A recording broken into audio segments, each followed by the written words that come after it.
So thank you for all the information that you have put out there in hundreds and hundreds of interviews. And books. All of your books. And lectures. All of your lectures, all of your interviews. Thank you so much. And so it's pretty clear to all of us here at Contact in the Desert under the blazing hot sun that we are being visited, you say. We're being visited. But it's much more than being visited. We are being controlled, manipulated, experimented. Well, those things apply to the government more than they do to the aliens. So what's the difference? What are the aliens doing and what's the government doing according to your research? The aliens are doing their thing. That is, they're monitoring the planet, they're picking up specimens, catch and release program, if you will. And they walk amongst us, no? Well, I don't know about walking amongst us, except when they're, in an abduction case, you got an alien, you got an earthling. Right. But they're not out on the city streets. I don't know how many are actually walking around. But they're certainly observing us. They're picking up specimens. That's why I call it a catch and release program. Grab, examine, toss back. Right. I think they're doing a lot of different things. One of my papers is 20 Reasons for Coming to Planet Earth. Broadcasters, weekly show, Idiocy in the Boondocks. Honeymoon. Honeymoon capital, this corner of the galaxy, yes. Graduate students doing their thesis work on the development of a primitive society. Census taking. I mean, I can't imagine the local Galactic Federation guys not being concerned about on how many planets are there warlike civilizations developing who are a threat to the neighborhood. Every government has its duty to protect its citizens. When you look at Earthlings, and one of the first things they look at is we have a history, pretty bad history. In World War II, we killed 50 million of our own kind. That's not being a nice guy. We destroyed 1,700 cities. Oh, we're still doing it, yeah. Yeah, it hasn't stopped. Right. Oh, no. So what I'm saying is, the thing that changes the odds, since the war, we have exploded 2,000 nuclear warheads. People say, what do you mean, Hiroshima, Nagasaki? Only 2 on people. But a lot of countries that have them, 2,000 nuclear warheads sends a message. Not just that we are evil and ready to destroy, wholesale, not retail. But that we need help. Well, there's another part of it. The same technology that can produce fission and fusion weapons can produce propulsion systems, which would enable us to bother others in the neighborhood. In other words, I think one reason for coming here is to quarantine us. I can't imagine why any advanced species out there would want us out there. Right. We have not demonstrated the capability of using technology in our brains, if you will, for constructive ends. And so I think the duty of every civilization protect its citizens. I mean, there's a little chunk of history. In 1944, a new bomb was developed. It took a big B-29 to carry it. It was called a blockbuster. And it released the energy of 10 tons of dynamite. And 1 pound would make a pretty good mess of a place. 10 tons. That was in 1944. A lot of them were dropped on Europe. 1945, we exploded our first atomic bomb. Reduced the energy of 16,000 tons of TNT. Not 10, 16,000. We were just getting started. That was in 45. 1952, our first hydrogen bomb, fusion device. Released the energy of 10 million tons of TNT. 1 stinking bomb. Right. We're very good at this. Yeah, well, the Russians set off an even bigger one. 57 million tons of TNT. It's amazing that we're actually still here, isn't it? Well, yeah, that's why I say I think that they're here to keep us from going out there. Right. Because I don't think any rational civilization would want us out there. Well, and there are many stories of nuclear devices being disarmed, turned off by supposed benevolent ETs. Yeah, and, no matter how you look at it, we have jumped from being a bunch of nasty guys in one little place to unable to take our brand of friendship, everybody else calls it hostility, Right. out there. I mean, I worked on a study of fusion propulsion for deep space travel a long time ago, 1962. And, very simple conclusion. If you want to spend the dough, you can go. Dough meaning money. Of course. So, what I'm saying is, it would be extraordinary if there were lots of beings in the neighborhood and they weren't paying attention to the idiots on this planet. Now, we like to think that, until recently, we're the big shots. Hey, this is the only solar system around. Just like Copernicus's book was banned for 300 years. He had the gall to suggest that the Earth wasn't the center of the universe. Can you imagine? And he only moved it one step over. The sun's the middle of the universe. 300 years the book was banned. We can't have that. So our attitudes are self-serving, let's put it that way. And so I think because of the because of the Kepler. That was a Freudian slip. Well, Fermi was a great nuclear physicist, and one of the reasons I went to the University of Chicago. And there is a Fermi satellite. And there is a Fermi lab where there is a synchrotron, correct? They got a big accelerator. Yeah. I don't know which one they sell for. Yeah. And you will hear people talk about the Fermi paradox, which supposedly is that Fermi was having discussions at Los Alamos about how long would it take to colonize the galaxy. Legitimate question, theoretical, but and they were talking in terms it shouldn't take more than a few million years. And as they're leaving the dining hall, he said, "So where is everybody?" And everybody knew what he was talking about. If it's that easy to colonize, He didn't say there's nobody coming here, but many people act as if he said that. He's one of the few great scientists that had a high-level security clearance. He was famous at Chicago. One of the reasons I went there. For asking questions, to teach.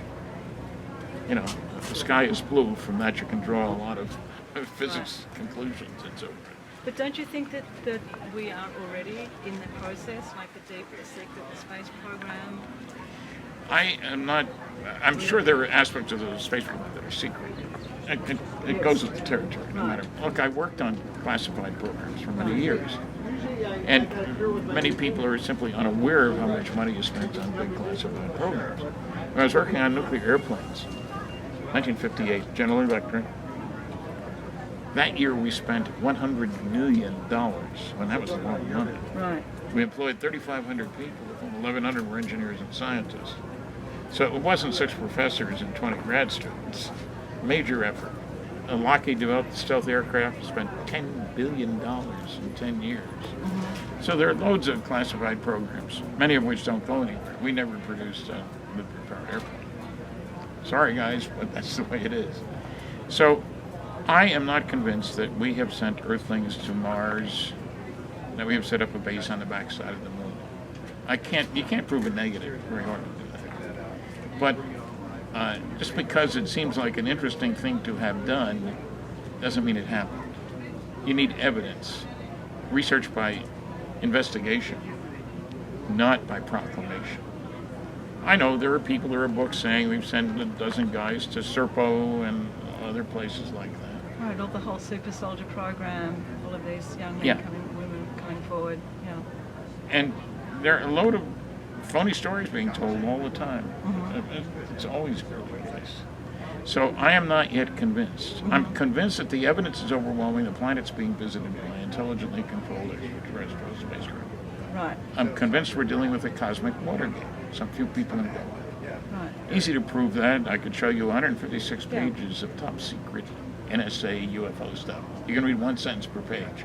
Everything else is whited out. Right. And people say, "Oh, we're not covering up." I say, "Can you see what's under the whiteout?" Exactly. Well, no. Well, we aren't.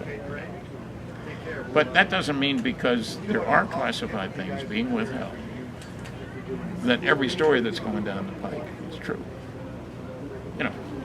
You need evidence. So I'm still waiting for evidence. But we certainly have enough evidence to say that aliens are visiting, governments are covering up. When I say governments are covering up, you don't keep secrets by telling everybody and hoping everybody keeps their mouth shut. Quite the reverse. You tell as few people as possible. Loose lips sink ships. Old statement. It's true. I'm a big believer that there was established a group called Majestic 12 back in 1947 by Truman because of Roswell. And I've had people say, well, it lists the names of the 12 people who were involved. And I've had people, more than one, tell me, well, surely those guys would have told their wives what they were doing. No way. I never told my wife anything classified. I had a clearance for 14 years. It breaks the law, for one thing. Yeah. And it's stupid for another. So we know that there is a Watergate. We know that there is a visitation from many different species. We know that there's interaction. But what can the general public, the people that listen to us on YouTube, the spiritual seekers, the disclosure seekers, what do general, normal people do with this information? They ponder it. It's been surprising. I've given over 700 lectures in all 50 states, 10 Canadian provinces, and 18 other countries. I get around. Probably through a spectrum of temperature ranges as well. Yes. And the point is, I've only had 11 hecklers. 2 of them were drunk. And I come on very, very strong. So the public is ready, willing, and able to accept it. And what does it do for them? Like, what does it do for? Like, what does it do for us to know? It gives us a message of hope. Somebody else got through the stage of having too much technology and not enough sociology. I mean, the real concern is, okay, we got all these atom bombs, lots of them, H-bombs, fission weapons.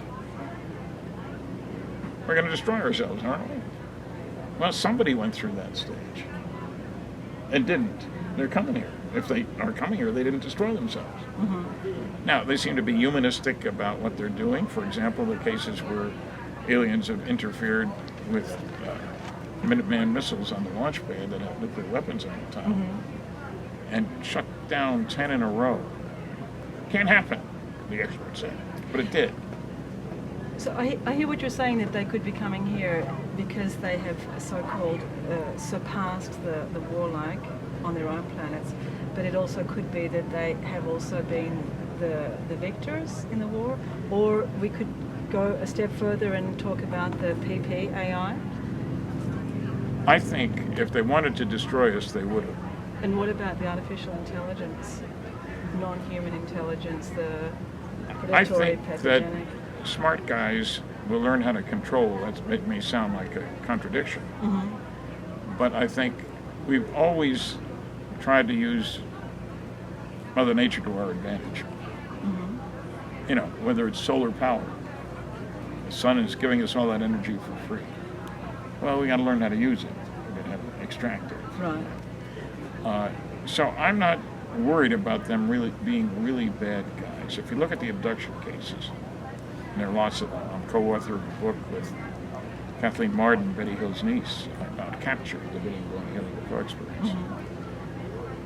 I highly recommend the book because it gives an indication. If you look at the interaction, as picked up by Dr. Benjamin Simon, and he didn't know anything about flying saucers, but he knew a very great deal about post-traumatic stress disorder, shell shock war veterans. Yes, not well. He ran a hospital, 3,000 beds.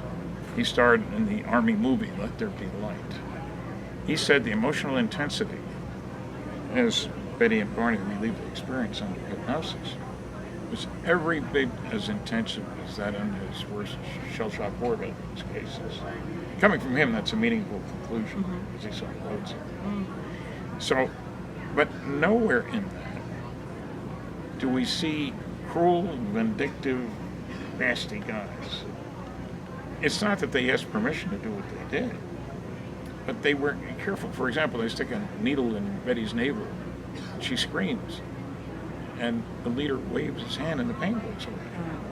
But that's one type of experience, the contact. The artificial intelligence is a very different type. Okay, right? But I'm satisfied that artificial intelligence is going to be ruled by, I was going to say man-made. Okay. non-artificial intelligence. What do you call people's thinking capability? Non-artificial intelligence. You know? I would hope soul-based, yeah. In other words, I still have faith, strange word for a physicist, that the brains of thinking beings will still be ruling the roost. They may be well ahead of us. I'm not saying that. And we know that there's a big variation in brain power from earthling to earthling. That's why they give IQ tests, you know, Mensa and so forth. So there's a big spread. Not everybody is alike. And I'm so glad of that. Not everybody is alike. So let me ask you, like we've seen here in California on a daily basis, you know, today's actually not so bad, but just the complete whiteout of our skies and the chemtrails. And from a lot of the research that we've been doing, those chemtrails are full, as we know, of heavy metals and biologicals and the polymers carrying the nanobiology, the nanotech, which we're all breathing in. What are your thoughts on that? That is apparently one of the ways of this I don't intelligence. think that there's anything aliens have done to us that compares with what we have done to each other. So what are the chemtrails?